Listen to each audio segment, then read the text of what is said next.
আমার মাদ্রাসা একটা ঘটনা হয়েছে গো, 7-9 বছর আগে আমার মাদ্রাসার একটা ঘটনা হয়েছে। এই ঘটনার বিচার করছে কে?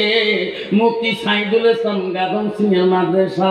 আমার মাদ্রাসায় একটা জিন পড়াশোনা করেছিল, বকুড়ালের হাফেজ হয়েছিল 27 পাড়ার, কিন্তু রান্ধনি চিনতে পারে নাই উনি যে একটা জিন। আমার হাফিজি মাদ্রাসায় হাফেজ হতেছে, কিন্তু টিফিন হয় জোহরের নামাজের আগে টিফিন দিয়ে দেয়, ছেলেরা খানা পিনা করে, আবার হেফজে ক্লাসের মধ্যে যায়। ওই রান্ধনী কেতু নামে একজন মুন্সি ছিল, উনি চিনতে পারে নাই 70-80 জন সব হোস্টেলে থাকে। ওই সময় ওনার পাকঘরের সামন দিয়ে একটা সাপ রান্নাঘরের মাদ্রাসা পিছনে খালের ভিতরে ঢুকে গেছিল। ওই সময় রান্ধনী দেখছে সাপটা খালে ঢুকলো। ওই সময় রান্ধনী শালকা দোকানে ছিল গো, সাপটা বেশি দূর খালে যায় নাই, অল্প খালি মাথা ঢুকেছে। এনার নজরে পড়ে গেল, বাচ্চা দিকে খাবার বসা না দিয়ে, বসতে না বলিয়ে ওই শালকা দিয়া ওই সাপটার উপরে এমন পেঠাই করলো, রক্ত তো হয়ে গেল। চিনতে পারে নাই এই যে জিন। রাত্রিকালে মাদ্রাসার উস্তাদ দলকে স্বপ্ন দেখায়, মাদ্রাসার কমিটিকে স্বপ্ন দেখায়। ওই দিনের বাবা মা সবাই এসে কান্দে, আমার সন্তান তোমার মাদ্রাসায় কোরআনের হাফেজ বানাইতে দিলাম, এত বছর পড়াপড়ো, আমার সন্তানকে তোমার বাবু রচি তোমার রান্ধনী কেন মারলেন? ও মাদ্রাসার সেক্রেটারি, আমার উপযুক্ত বিচার করতে হবে। এমন বিচার শুরু হলো রে, কেউ কিছুই করতে পারি না, নালে তোমার রান্ধনীর এমন অবস্থা করে দেব, জিন্দেগি পৃথিবীতে রাখতে দেব না। সপ্তাহ চলে গেল, বিচার তাড়াতাড়ি জিনের আসি চাইতেছে হুজুরের কাছে। ওই মাদ্রাসা বড় জুম্মেদার আছে গো, জুম্মেদার মাদ্রাসার সেক্রেটারি, ওনার কাছে বিচার চাইলো। বিচারের মধ্যে ওই মুফতি সাইদুল ইসলাম গাদম সিংহের মাদ্রাসা, উনি জিনের পক্ষ হলো, আর একটা মানুষের পক্ষ হয়ে দুইজনে উকিল হয়ে তর্ক বিতর্ক করিয়ে লাস্টে জিন হারে গেল। জিন হারার পরে হায় রে, জিন আর প্রতিশোধ ছাড়লো না। হায় রে মাদ্রাসা রান্ধনীকে কি কষ্ট দিল রে বাবা। উনি গেছে কালেকশন করেছে বোম্বাইতে, উনি কালেকশন, বড় রান্ধনী খুব কালেকশন করে। বোম্বাই এক ডাক্তার বাড়ির থেকে প্রতি বছরে থাকে কালেকশন, রমজানে কালেকশন করে। রাত্রিকালে ওই বাড়ি ডাক্তার বাড়িতে খানা খায় না, কিছুই খায় না, কিছুই খায় না। সকালবেলা ডাক্তার দেবে ওনার ফার্মেসি মেডিকেলে, কয়েছে জনাব উঠে না কেন, এত বেলা হয়ে যায়, ফজর নামাজ পড়বে কিনা। ঘরের ভিতরে যেয়ে দেখে কোনো হুঁশ জ্ঞান নাই, ওই রান্ধনে কোনো জ্ঞান নাই, কোনো বুদ্ধি নাই, লড়াচড়া কিছুই নাই। ডাক্তার মনে করল লোকটা মারা গেল। লোকটা তো আমার বাড়ি প্রতি বছর থাকে কালেকশন করে, রমজানের কালেকশন বা মাদ্রাসা কালেকশন রমজানে যায় না, উনি বিদেশে বোম্বাই। ডাক্তার কি বলে 2 দিন চলে গেল, লোকাশন তো ডাক্তার মানুষ চিনতে করতেছে, লোকটা তো ঠিক না জানি না, ওনার ডায়েরি কোনদিন দেখি না, এমনি জানি যে আসাম থেকে আসে। ডাক্তার চিন্তা করে গেছে, 3 দিনের বেলা ওনার মোবাইল নাম্বার যখন খুঁজে পায়নি, ডাক্তার বাবু ওনার কবরের ব্যবস্থা করে দিয়েছে। মাইকারি দিয়ে তাদেরকে খবর নিতে হবে, কবর হয়ে গেছে, কবর খুঁড়ছে, গোসল দিয়েছে, কাফন পরাইবে। এমন সময় দেখে মাথার চুল খালি লড়ে, যখন সুবহানাল্লাহ। আরে মুর্দা মানুষের মাথার চুল লড়ে কেন? ডাক্তার বলছে না না, এটা তো মারা হয় নাই, সঙ্গে তো নাই, চিরুবে ঢুকে দিয়েছি রে, 72 ঘন্টা পরে জ্ঞান আসি গেছে। ডাক্তার বলছে শোনা, আপনার মাদ্রাসার যদি কোনো নাম্বার আছে তাড়াতাড়ি বলেন। মাদ্রাসার সেক্রেটারিকে ফোন লাগাইলো, ওরা জনাবকে নিয়ে যান, আমার মাদ্রাসার থেকে এই বেতন্ত ঘটনা হয়ে গেছে।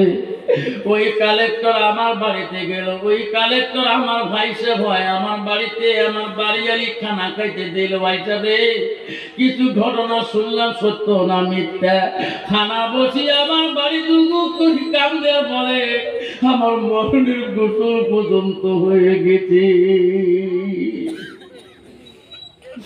নাই বন্ধুরে, আল্লাহ নবী বলে মানুষের মৃত্যুর পরে পৃথিবীর সব আমল বন্ধ হয়ে যায়। রাসূল বলো ইল্লা মিন সালাসাতি, তিনটা আমল কবরবাসী বন্ধ হয় না। নবী বলল সাদাকাতুল জারিয়া, পৃথিবীতে যারা সাদকা জারিয়া করি, ওই মা বাবার নামে সাদকা জারিয়া করবে, ওই আমলটা কবরবাসী বন্ধ থাকবে না।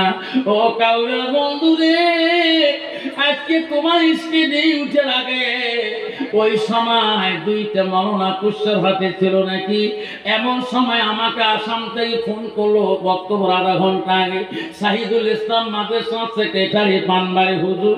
কথাটা বলতে হুজুর ভয় পাইনি ছিল, এই মাপের চাপ দিল গো, তো হুজুর খারাপ পান না কে? আমার বাড়ির লোক সবাই কাতর হয়ে গেছে, আপনি বলে মারা গেছে। আমার মোবাইলে বারবার ফোন আসতেছে, আমার বাড়ির মানুষ সবাই দুর্বল হয়ে গেল। হুজুরও ফোন করে শোনো, আচ্ছা হুজুর বলে মারা গেছে রে। ও হুজুর, আমার মা আপনার খুব ভালো পায়, আপনার বক্তব্য আমার মাদ্রাসায় শোনে, আপনি না আমার বাড়িতে প্রতিবার আসেন। ও বাবারে, আমি কাউরের থেকে চলে যাব, যেদিন মারা যাব কাউরের বান্দার একটা দোয়া করে নেবে। আচ্ছা হুজুর রাগ করে কথা বলছে। মা বোনেরা, আমি এইটুকু দোয়া নিয়ে তোমার কাছে যেতে চাই, আজকে তোমার কাছে দোয়া করতে চাই গো। কার কার মা নাই আব্বা নাই গো? আমি আফসার আলী, মা হারা, আমার আব্বা হারা। 12 বছর পর্যন্ত আমার মা আমার বক্তব্য শুনছিল।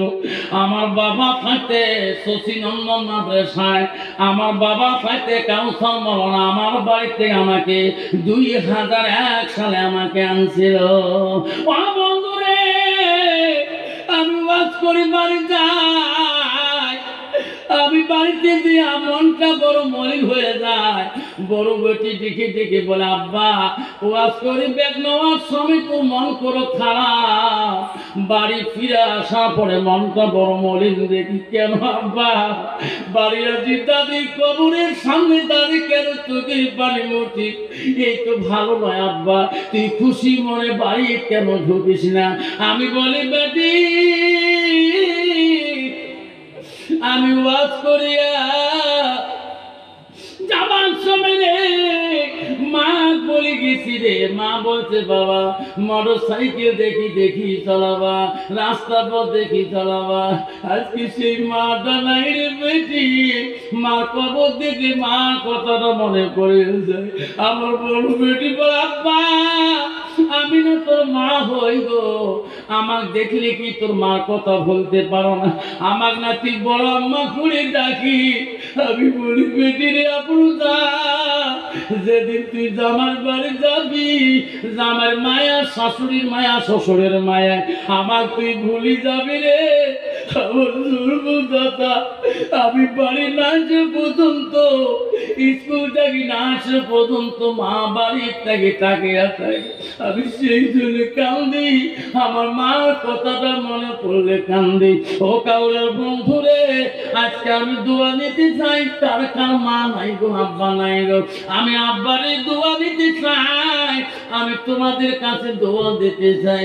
এমন কোন বাবা আছেন গো? ও সোনারা, পৃথিবীর 4 জন খলিফা রাশিদিন ছিলেন। 1 নম্বর হযরতে আবু বকর, 2 নম্বর হযরতে ওমর, 3 নম্বর হযরত উসমান গনি, 4র্থ হযরতে আলী। এই 4 জন খলিফার মতন পৃথিবীর জমিনে দাঁড়িয়ে ছিল গো। 4টে দাঁড়িয়ে বাবা আছেন গো, বেশি চাবো না, 10,000 করে টাকা গো। 4টে বাবা নাম ধরে সর্বপ্রথম আমি দোয়া করতে চাই। কে আছে গো? ওই মাটার জন্য, বাবাটার জন্য সাদাকাতুল জারিয়া, সাদগাদারি হিসেবে এই মাদ্রাসার জন্য 10,000 টাকা 4টে বাবার নামে সর্বপ্রথম দোয়া করতে চাই। আসে বাবা, কি আসেন বাবা? প্রথম বাবাটা কি আছে? তোর মাটা কবরে পড়ে আছে, তোর আব্বাটা কবরে পড়ে আছে। কেহ কান্দিনি প্রসব কালে, কেন্দেছিল শুধু তোমার মা। মায়ের মনে কেহ ব্যথা দিও না। আছে কোনো বাবা 10,000 টাকা 4টে বাবা